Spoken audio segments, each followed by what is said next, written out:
बज रहा है 1:01 और हम हैं अब बाहर कुछ सामान लेने आए थे, ज़रूरी सामान लेने। बाहर के माहौल की बात करें तो कोई भी ऐसी दुकान नहीं है जो बंद है, सारी दुकान खुली है।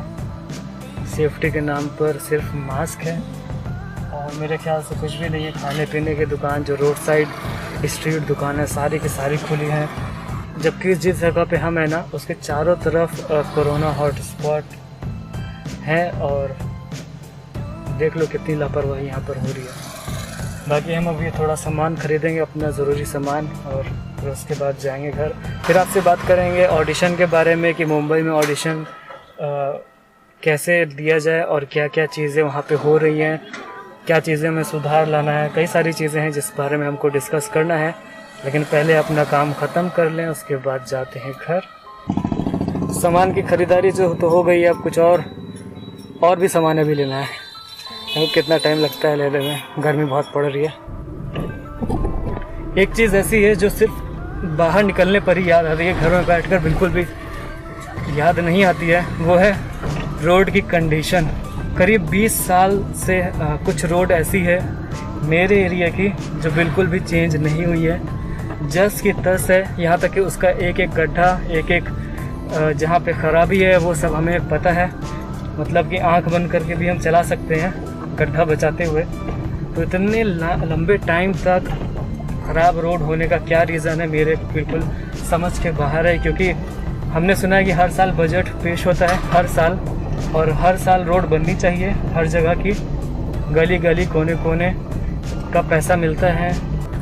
रोड बहुत बेकार रहती है, घर में रहकर बिल्कुल अंदाज़ा नहीं होता है कि कैसी ख़राब रोड है, लेकिन वापस से जब उस रोड पर हम लोग आते हैं तो फिर कोसने लगते हैं।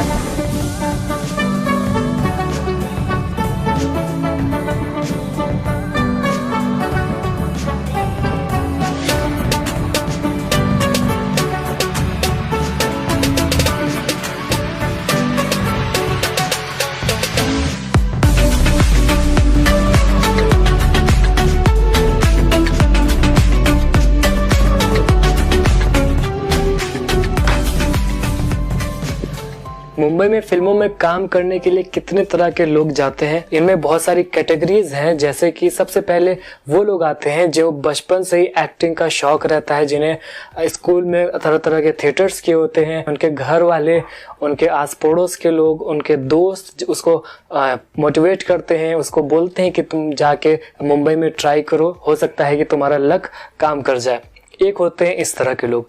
दूसरे लोग होते हैं पैसा कमाने के लिए मुंबई जाना चाहते हैं और फिल्म में कोई बड़ा काम करना चाहिए, मान लीजिए एक्टिंग करना चाहते हैं, ताकि फिल्मों में उनको लगता है कि बहुत ही जल्दी पैसा मिलने लगता है, बहुत ज्यादा मिलता है, बहुत ही शान और शौकत की जिंदगी होती है। तीसरे वो लोग होते हैं जो थोड़ा क्रिएटिव होते हैं, उनके माइंड में कुछ अलग अलग ख्याल होते हैं, ख्वाब होते हैं, तरह तरह की चीजों को एक्सप्लोर करने का उनको शौक होता है। तो वो सोचते हैं कि फिल्मों के जरिए हम उस काम को अंजाम दे सकते हैं। मिसाल के तौर पर एंशिएंट कोई कहानी उठाकर देख लीजिए कि आप अगर पढ़ रहे हैं, आपको लगता है कि ये कहानी आपको बहुत अच्छी लग रही है और आप ये चाहते हैं कि आप दूसरे लोगों को आप ये कहानी सुनाएं वीडियो के फॉर्म में, फिल्म के फॉर्म में। तो ऐसे लोग होते हैं जो फिल्म में जाते हैं, और जहां तक अभी मेरे ख्याल में आ रहा है 3 ऐसे ही लोग हैं जो फिल्म इंडस्ट्री में जाकर अपनी किस्मत को आजमाते हैं, आजमाना चाहते हैं और अपनी अपनी चीजों को पाना चाहते हैं। अब हम बात करते हैं मुंबई में ऑडिशंस कहाँ पे होते हैं और कौन से जेन्युइन होते हैं और कौन से फेक होते हैं। सबसे पहले ये जान लीजिए कि अगर ऑडिशन में आपसे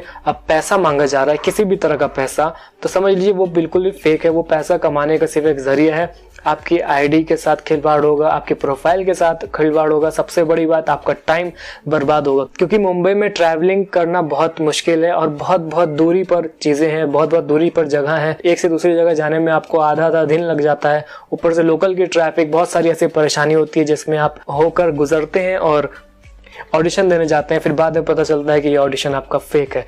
तो सबसे पहला ये काम है कि आप ये देखना है आपको कि पैसा ना मांगा जा रहा हो, तो वो ऑडिशन में आप जाइए। ये बात कर रहे हैं हम सिर्फ एक्टर्स लोग के लिए, जो एक्टर्स हैं, एक्टिंग करना चाहते हैं और एक्टिंग के लिए ऑडिशन तलाश कर रहे हैं। तो 3-4 जगह ऐसी है जेन्युइन, जो मेरी देखी और परखी जगह है, जो जहां पर आप जेन्युइन और अच्छा ऑडिशन दे सकते हैं, जहां पे आप उम्मीद कर सकते हैं कि यहाँ से हमको कुछ रिस्पॉन्स आएगा, कॉल आएगा और जिसके चलते आपको काम मिल सकता है। उसमें से पहला नाम है आरामनगर, आरामनगर पार्ट 1, आरामनगर पार्ट 2। मतलब दोनों ही जगह हमने वीडियो बनाई हुई है, वहां को एक्सप्लोर किया है। वो देखने के लिए आप आई बटन दबा दीजिए तो वहां पर आ जाएगा वीडियो, आप एक्सप्लोर कर सकेंगे कैसी जगह है। दूसरी जगह मुझे लगती है वीरा देसाई रोड, यह है इन्फिनिटी मॉल में अंधेरी वेस्ट। उसके आसपास 3-4 बिल्डिंग और है जहां पर ऑडिशन होते हैं। वो जेन्युइन एरिया है क्योंकि वहां पर जितने भी प्रोडक्शन हाउस है बड़े बड़े, जैसे यशराज है और धर्मा है और बड़े बड़े जितने प्रोडक्शन हाउसेस है सब वहीं पर हैं और आसपास ही सारे ऑडिशंस होते हैं। आप कोशिश करिए कि अगर आप अभी घर में हैं अपने और मुंबई जाना चाहते हैं तो आपको ये सोचना है कि ये दोनों जगह के आसपास ही आप रहे। एक जगह है वहाँ पर, उसका नाम है वर्सोवा, वर्सोवा विलेज नाम से। वहाँ पे आपको काफ़ी सस्ते में और ठीक ठाक रूम मिल जाएगा। आप ढूंढेंगे तो शेयरिंग में भी मिल जाएगा, तो वहाँ पर आप रह सकते हैं क्योंकि वहाँ पर खाने पीने की कोई कमी नहीं है, सस्ते में सारा काम हो जाता है। साफ सफाई में थोड़ी सी कॉम्प्रोमाइज होगी लेकिन वो सब चलता है, उसका भी अपना एक एक्सपीरियंस होता है। जितनी भी बात हमने यहाँ पर करी वो सब सेकेंडरी है। फर्स्ट नंबर पे आता है लिंक। आपको लिंक बनाना बहुत ज़रूरी है। अगर आपको फिल्म में काम करना है तो लिंक बहुत ज़्यादा ज़रूरी है। टैलेंट से भी ज़्यादा ज़रूरी, आपके लुक से भी ज़्यादा ज़रूरी, आपकी वॉइस क्वालिटी से ज़्यादा ज़रूरी है लिंक बनाना। लिंक 2 तरह का है, या तो आप पहले से कोई लिंक है आपका फिल्म इंडस्ट्री में तो जाइए, या तो आप वहाँ रहते रहते इतनी आपके अंदर कैपेबिलिटी है कि ऐसी जगह रहिए, आसपास के लोग से लिंक बनाइए क्योंकि वहाँ पर हर मोहल्ले में हर जगह ऐसे ऐसे लोग हैं जो फिल्मों से कनेक्टेड है और काफ़ी अंदर तक उनकी पहुँच है। तो आपको लिंक बनाने की ज़रूरत है कि वहाँ बैठ कर लिंक बनाइए। You can go to gym, you can go to restaurant, you can go to anywhere, find some genuine links जो काफी मददगार साबित होंगे आपको फिल्मों में कदम रखने के लिए।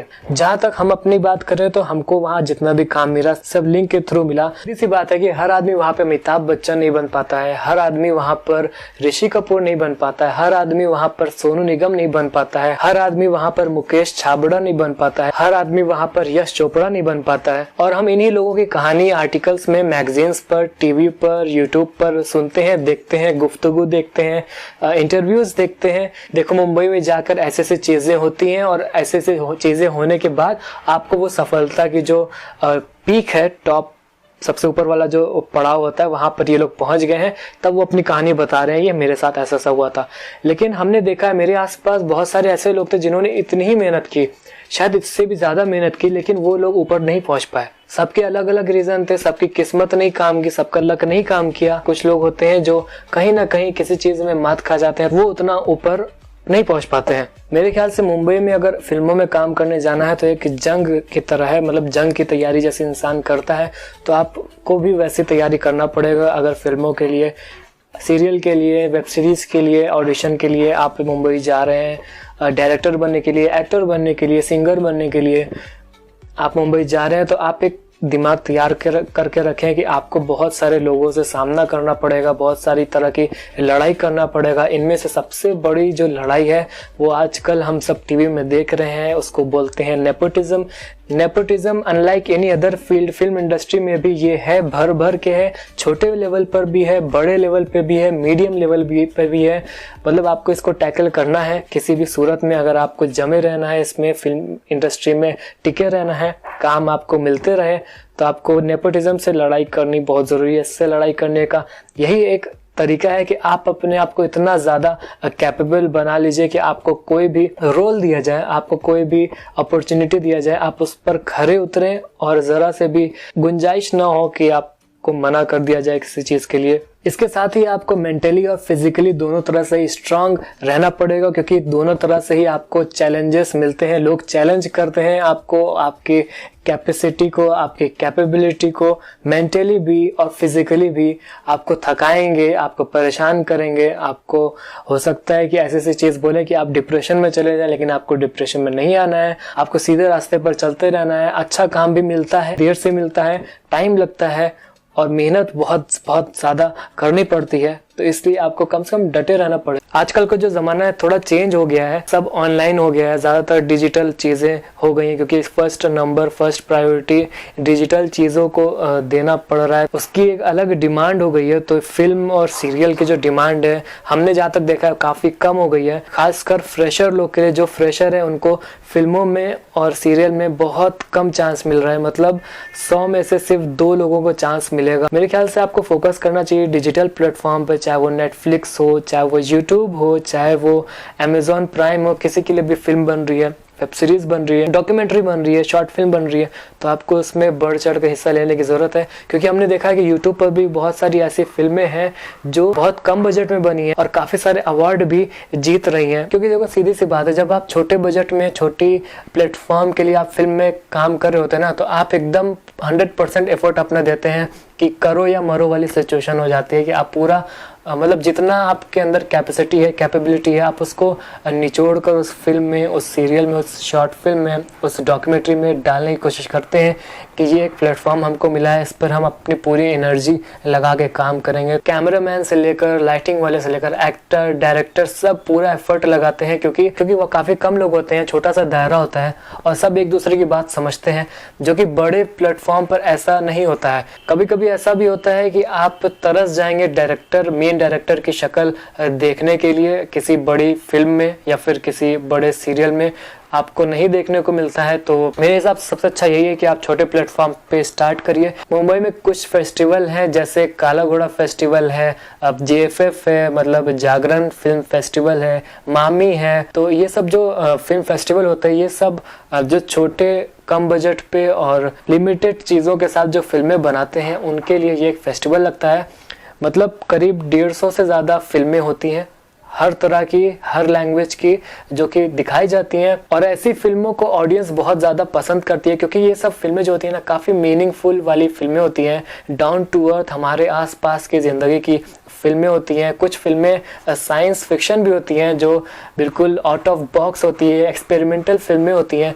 तो ये सब चीज़ें में काम करने का एक अलग ही मज़ा होता है। तो मेरे हिसाब से आप छोटे प्लेटफॉर्म पर ज़्यादा गौर करिए, बड़े प्लेटफॉर्म पर अभी ना सोचें तो अच्छा है, क्योंकि बड़े प्लेटफॉर्म पर सोचने से कुछ फ़ायदा है नहीं यार, वहाँ पे बिल्कुल जगह ही नहीं है कि आपको रखा जाए। और जो थोड़ी मोड़ी जगह होती है तो अपने आसपास के लोग, आस पड़ोस के लोग को, रिश्तेदारों को रख के लोग वो जगह भर चुके हैं। तो अभी मेरे दिमाग में जितनी चीज़ें थी हमने वो सब आपको बता दी, लेकिन अगर आपके दिमाग में भी कोई ऐसी चीज़ है जो आप पूछना चाहते हैं तो आप हमसे पूछ सकते हैं कमेंट बॉक्स में। अगली किसी वीडियो में हम उस बारे में भी डिस्कस करेंगे और आपको बताएंगे कि आपको क्या करना चाहिए और क्या नहीं करना चाहिए। फिल्मों से रिलेटेड, मुंबई में ऑडिशन से रिलेटेड किसी भी तरह का कोई सवाल हो नीचे कमेंट बॉक्स में ज़रूर हमको बता देना। तब तक के लिए खुदा हाफिज़, tata, take care, good bye. I hope कि ये वीडियो आपको अच्छी लगी होगी। अगर अच्छी लगी होगी तो एक लाइक कर देना, कमेंट कर सकते हो और सब्सक्राइब करना बिल्कुल मत भूलना। और हाँ, पानी पीते रहना क्योंकि जल ही जीवन है। See you in the next video, bye bye. Indian film industry जो अपने रास्ते से भटक चुकी है, यानी कि जो नींव पहले के लोगों ने, पहले के बुजुर्गों ने खोद कर बड़े से बंगलों बनाए थे, वो बंगलों को तोड़ दिया गया और उस बंगलों पर अपार्टमेंट बन गए। बड़े बड़े अपार्टमेंट में घर तो बहुत सारे हैं, लोग भी बहुत सारे रह रहे हैं, लेकिन उनको अपने आस पड़ोस की फिक्र नहीं है कि बगल में क्या हो रहा है, क्या नहीं हो रहा है। कहने का मतलब कि वो लोग ऐसे हो गए हैं कि हम हैं, बाकी पानी कम है।